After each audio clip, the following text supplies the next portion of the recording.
എൻ്റെ hair care ആണ് ഇന്നത്തെ സീൻ. ഞാനിരുന്ന് മുക്കറിടുന്ന് അറിഞ്ഞിട്ട് തന്നെയാണ് ഞാൻ ഈ പരിപാടിക്ക് ഇറങ്ങി തിരിച്ചത്. ഈ തലമണ്ടയുടെ ഉടമ ഈ അടുത്താണ് ലീവിന് നാട്ടിലെത്തിയത്. ആർമിയിലാണെങ്കിൽ വർക്ക് ചെയ്യണേ. അവിടെ വർക്ക് ചെയ്യാൻ പോയപ്പോൾ അവിടെയുള്ള ചെളിയും പൊടിയും എല്ലാ വേണ്ടാത്ത സാധനങ്ങളും അവനിങ്ങോട്ട് കൊണ്ടുവന്നിട്ടുണ്ട് അവൻ്റെ തലയിൽ വെച്ചിട്ട്. അതെനിക്ക് എണ്ണ തേച്ച് തുടങ്ങിയപ്പോഴാണ് മനസ്സിലായത് ആ തലയിലില്ലാത്ത സാധനങ്ങളില്ല. പെയിനില്ല കേട്ടോ, ബാക്കി എല്ലാ സാധനങ്ങളും ഉണ്ട്. പിന്നെ ഞാൻ മസാജ് ചെയ്ത് കൊടുക്കുകയാണ്. ഞാൻ മസാജ് ചെയ്ത് കൊടുക്കുന്നുണ്ട് അവൻ്റെ ആ ഒബ്ലാങ്കട്ട അടിച്ച് പൊളിക്കണതാണെന്നൊന്നും വിചാരിക്കരുത്. ഞാൻ വീഡിയോ സ്പീഡിലിട്ടിരിക്കുന്നതാണ്. ഞാൻ പതുക്കെ തന്നെ മസാജ് ചെയ്യണേ. അപ്പോൾ ഞാൻ മസാജ് ചെയ്ത് കൊടുത്തോണ്ടിരിക്കുകയായിരുന്നു. അപ്പോഴത്തേനും ഒരു പൊസസീവുകാരൻ കണ്ടോ വണ്ടിയിൽ സൈഡിൽ വരണേ. അവനങ്ങനെ ഇഷ്ടമൊന്നുമല്ല. വേറെ ആൾക്കാരെ ഞാനിങ്ങനെ എണ്ണ തേപ്പിക്കണതും ഇങ്ങനെ കൊഞ്ചിക്കണതും ഒന്നും ഇഷ്ടമില്ല. അങ്ങനെ ഇഷ്ടമില്ലാത്ത വേറൊരാളാണ് ദാ നടന്നു പോണത്.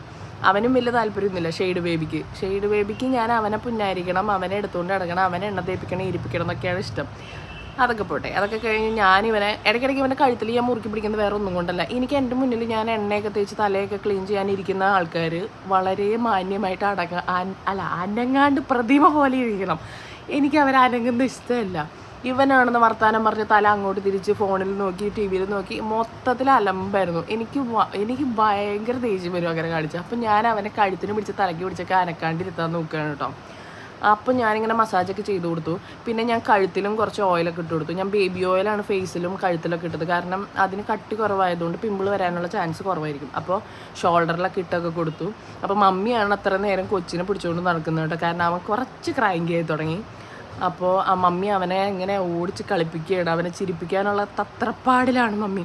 അപ്പോഴത്തേനും ഒരാൾ പറഞ്ഞു എൻ്റെ കൈൻ്റെ സൈഡിലൊരു ടാറ്റു ഉണ്ട്, നീ കുറച്ച് എണ്ണ അതിലും തേച്ചത്, അവനും കൂടെ തിളങ്ങട്ടെ എന്ന്. അപ്പോൾ ഞാനങ്ങനെ ടാറ്റു ഒക്കെ നോക്കി അതിൻ്റെ മുകളിൽ എണ്ണയൊക്കെ തേച്ച് കൊടുക്കുമായിരുന്നു. കാരണം പെട്ടെന്ന് കാണുന്ന സ്ഥലങ്ങളിൽ വലിയ ടാറ്റുകളൊന്നും അവർ അലോ ചെയ്യില്ല എന്നാണ് അവൻ പറഞ്ഞത് ആർമിയിൽ.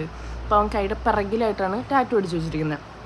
അപ്പം ഞാൻ ഫുള്ള് തലയും ഫേസും കഴുത്തും ഷോൾഡറും ഒക്കെ അവൻ്റെ എണ്ണയൊക്കെ തേച്ച് മസാജൊക്കെ ചെയ്ത് കൊടുത്തു. പിന്നെ ഞാൻ ഒരു എക്സ്ട്രാ കെയർ എന്നുള്ള രീതിയിൽ ആൽപ്സ് ഗുഡ്നെസ്സിൻ്റെ റോസ്മേരി വാട്ടർ ഒന്ന് അടിച്ചു. അത് അവന് പരിചയമില്ല. അപ്പോൾ അവരെന്നോട് ചോദിക്കുക നീ എന്ത് തേങ്ങ എൻ്റെ തലയെ കൊണ്ട് ഒഴിക്കുന്നതെന്നൊക്കെ പറയുന്നുണ്ട്. അപ്പം എന്നാലും ഞാൻ അതൊക്കെ വെച്ചൊന്ന് ഹെയർ കെയർ എന്നുള്ള രീതിയിൽ അടിച്ചു കൊടുത്തു. അപ്പോഴത്തേനും നമ്മുടെ വിഷമമൊക്കെ കണ്ട് ഞാൻ ടയേർഡായത് അറിഞ്ഞ് എൻ്റെ അനിയത്തി എനിക്ക് നാളികേര വെള്ളം കൊണ്ടു തന്നു. അപ്പോൾ അതൊക്കെ കുടിച്ച് എൻ്റെ കയ്യിൽ എണ്ണ ആയതുകൊണ്ട് എനിക്ക് കുടിക്കാൻ പറ്റില്ല. അപ്പോൾ അവളെന്നെ കുടിപ്പിക്കായിരുന്നു. എന്തൊരു സ്നേഹമല്ലേ. അപ്പോൾ ഈ സാധനങ്ങളൊക്കെയാണ് ഞാൻ അവൻ്റെ തലയിലും മേത്തൊക്കെയായിട്ട് ഉപയോഗിച്ചത് കേട്ടോ. ഷോൾഡറിലൊക്കെ എണ്ണ ഇട്ട് കൊടുത്തതെന്ന് വെച്ച് കഴിഞ്ഞാൽ അങ്ങനെയെങ്കിലും അടിച്ച് തഞ്ച് കുളിക്കട്ടെ എന്ന് വിചാരിച്ചിട്ടാണ്. കാരണം ഇതൊക്കെ ഈ എണ്ണ കളയാനെങ്കിലും കുളിക്കുമല്ലോ. അപ്പോൾ ഞാൻ അവൻ്റെ തലയിൽ ഈരിയൊക്കെ കൊടുക്കുകയാണ് ഇൻ കേസ് വല്ല ഡാൻഡ്രഫും കാര്യങ്ങളൊക്കെ പോട്ടേന്ന്. അപ്പോൾ ഈരി കൊടുക്കുമ്പോൾ നമ്മുടേതായിട്ടുള്ള കുറച്ച് അലങ്കോലപ്പണികളൊക്കെ അവിടെ നടത്തണമല്ലോ. അപ്പോൾ ഞാൻ നടുവാച്ചിലൊക്കെ ഇട്ട് കൊടുത്ത് അവനെ ഞാൻ അമ്പിയാക്കുമായിരുന്നു. ഇത്ര നേരം അന്യനായിട്ടിരുന്നവൻ എൻ്റെ കയ്യിൽ വന്നപ്പോഴത്തേനും അമ്പിയായി കണ്ടോ. അപ്പോൾ ഞാൻ അവനോട് ചോദിക്കായിരുന്നു ഞാൻ പൊട്ടൊക്കെ കുത്തി തരട്ടേന്ന്. അവൻ എന്നോട് എണീറ്റ് ഓടിക്കോളാൻ പറഞ്ഞു. അത്രയൊക്കെ